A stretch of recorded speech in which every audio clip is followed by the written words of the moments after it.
Hi everyone, it's Vicky here, and today I'm going to show you how to make marmalade. Well, I'm not going to do the whole process because it's quite a long drawn out process. It doesn't take a lot of your time, but it does spread throughout a few hours, so I can't really do that. But what I will do is I'll talk you through what I've done in preparation, and then I'll show you the steps from this point to actually producing the marmalade into the jars.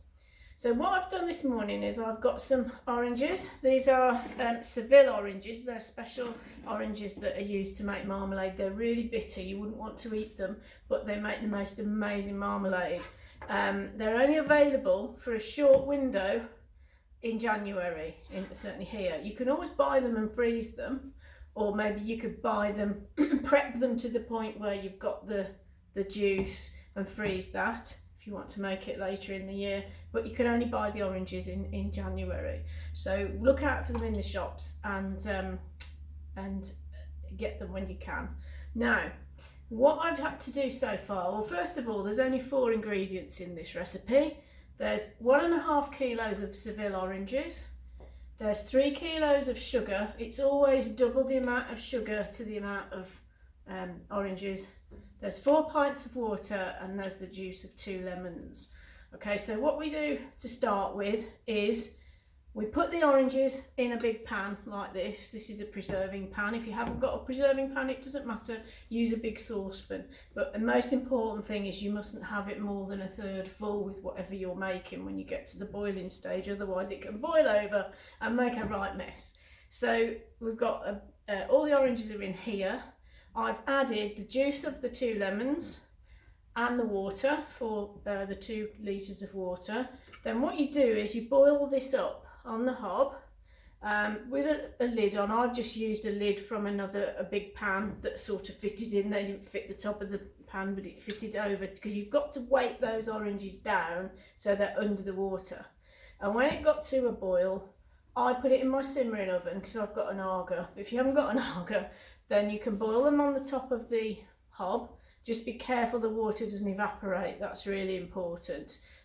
Or you can put it in a low oven. I mean, I did it in the simmering oven of my Aga. If you put your oven on low, put it in there. And I left it in there for about 5 hours, because what you're trying to do is you want these oranges to be soft, because don't forget, in marmalade you're going to eat the peel, so you don't want chewy peel. So after 5 hours, this is what they look like. Okay, so I'm just going to get them out now for the next stage. So.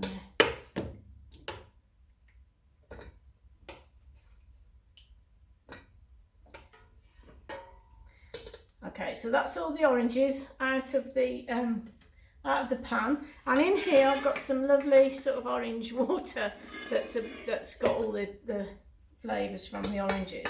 Now, if you've never made jam before or anything like that, marmalade's quite a good one to start with, because it's quite easy to get marmalade to set. Some fruits are a bit tricky to get them to set if you're not experienced. So, you know, try marmalade if you've never done any jam making before. Right, so I've got them in here, straining all that extra liquid off. Now what I need to do now is, those there, I've now got to cut the oranges and remove all the pulp that's now all cooked inside, all the pips, and I'm going to put that all in there with the juice. So I need a nice sharp knife, and I'm going to use, oh, I've got it here, I'm going to use this, it's an ice cream scoop, to get the stuff out. If you haven't got one, use a tablespoon, you know, you just use whatever you can. Okay, so basically, as you can see, it's all nice and soft inside. So you want to get as much of the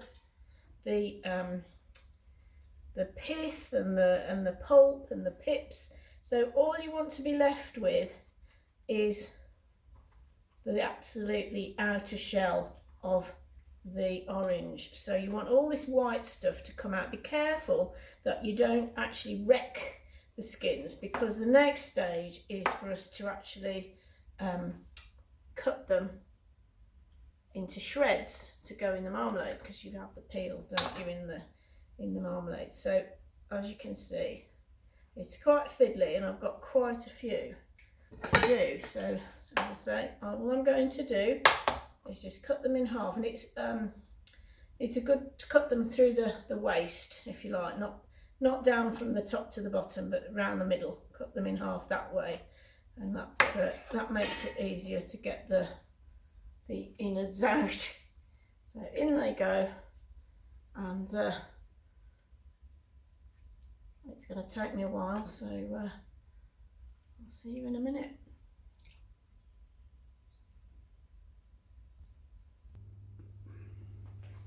Okay, and this is the last one, so we just did a bit of a fast forward there. Okay, so we've got the last one. Now the other thing I did while in preparation was I sterilised all my jars, and this is a great way to use up any jars you've got lying around, jam jars or anything that any jars really. The only thing I would say, if you're doing sweet things like marmalade or jam, I wouldn't use jars that have had pickles in them, because the smell and the flavour can taint what you're trying to do.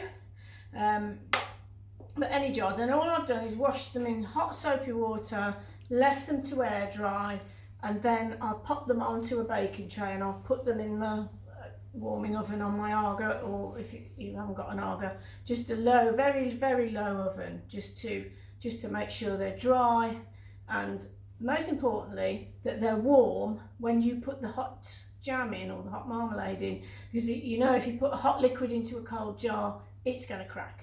So that's the reason we do that. And the same with the lids. Now, strictly speaking, you should use brand new lids every time, but needs must. Unless you're thinking of showing and going to putting them in a competition, don't worry too much about having new lids. As long as the lids are clean, I've got some here, as you can see, just wash them.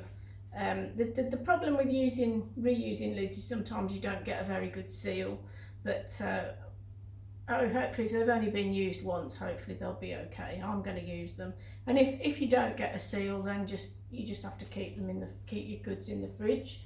But I think for home use it's fine. Okay, it's all about recycling and reusing again. So having put all the pulp in there,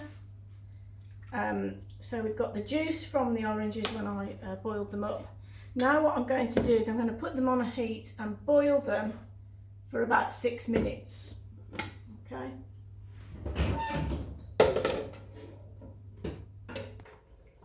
So that's about 6 minutes boiling, and the reason we do this is so that this thicker liquid will boil, and all the pectin that's in that pulp and the pips and the pith will all help to be part of the setting process when we come to make our marmalade. So now obviously it goes without saying, be very careful handling this stuff because it's boiling hot, and especially when the sugar goes in, it's pretty lethal stuff. So what I'm going to do now, I'm going to pour this into my sieve because I need to strain off all that juice. There we go. In it goes. Oops. There we go. Okay. So I need to now, with my wooden spoon, I'm just going to push it through.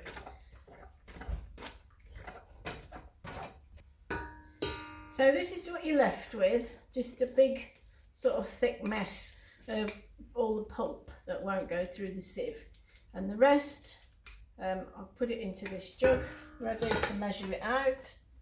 There we go, because in here I'm going to split this now in half and make it in 2 batches, because if I do it all in one go there'll be too much liquid in the pan and it won't boil enough to set.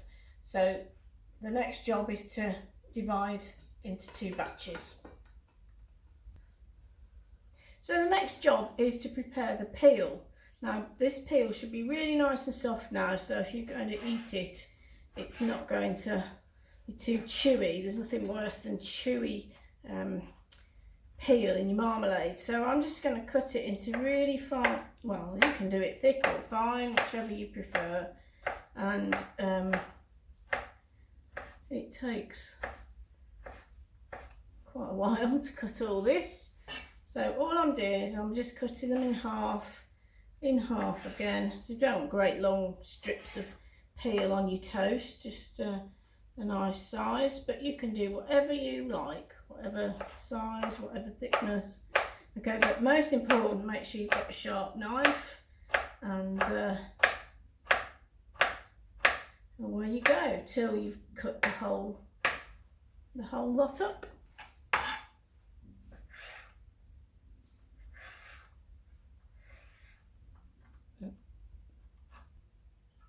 So that's all the peel shredded, and I've split it into 2 halves because remember we're going to do this in 2 batches. So the next stage, we're nearly there now. So we're going to put this on a low heat. I'll put it on the simmering plate, and in there I'm going to put half of the peel.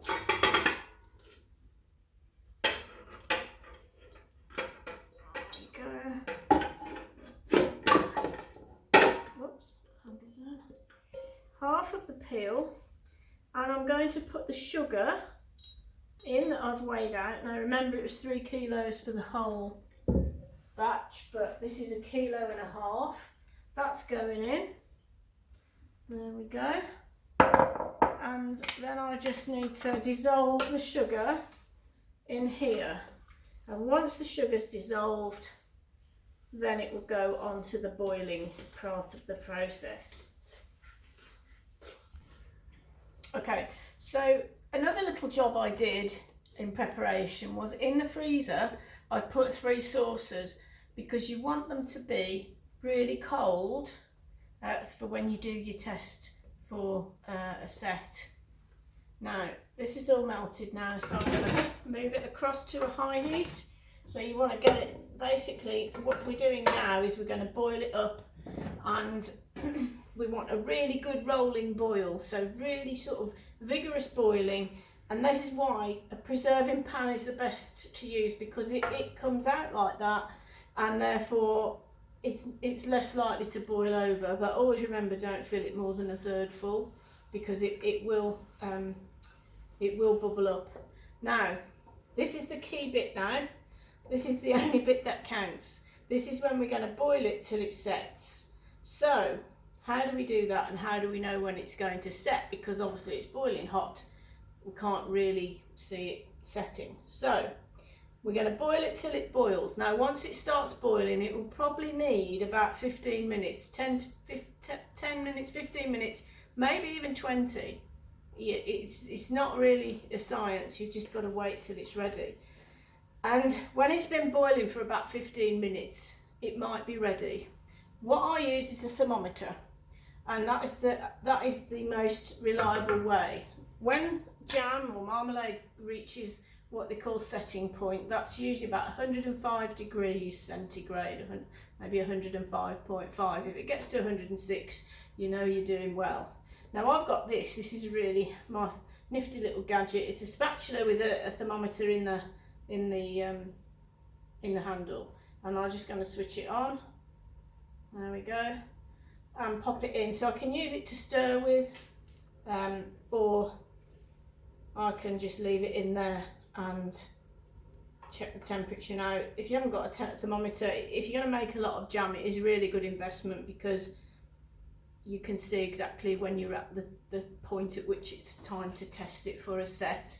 Okay, there are different ways of testing for a set, but I think the easiest way is using a cold plate out of the freezer, and I'll show you how that works when we get to that point. So for now, I'm just going to leave it to come to the boil. It's not quite boiling yet. Once it's boiled, I'll set my timer for 15 minutes, then I'll check the temperature, and then I'll test it for a set. So this is what it looks like on a rolling boil. Come and have a look. There we go, you can see it's really boiling away. Okay, so it's been boiling now for about it's been at 105 degrees for about 15 minutes. So I'm going to take it off the heat and just let it calm down a bit. And then I've got my very cold plate out of the freezer. I'm going to spoon, do you want to come and have a look? I'm going to spoon out some of the the clear liquid underneath, because this will go away. This sort of scum. it will subside. So I'm going to get some of this out, and obviously it's very, very hot because it's over 100 degrees. Okay, I'm going to put this in the freezer now and just leave it for a couple of minutes and see if it's ready to bottle. And you know it's ready when it cools down a bit. When you push your finger through it, it should all wrinkle up. It shouldn't just run through the liquid.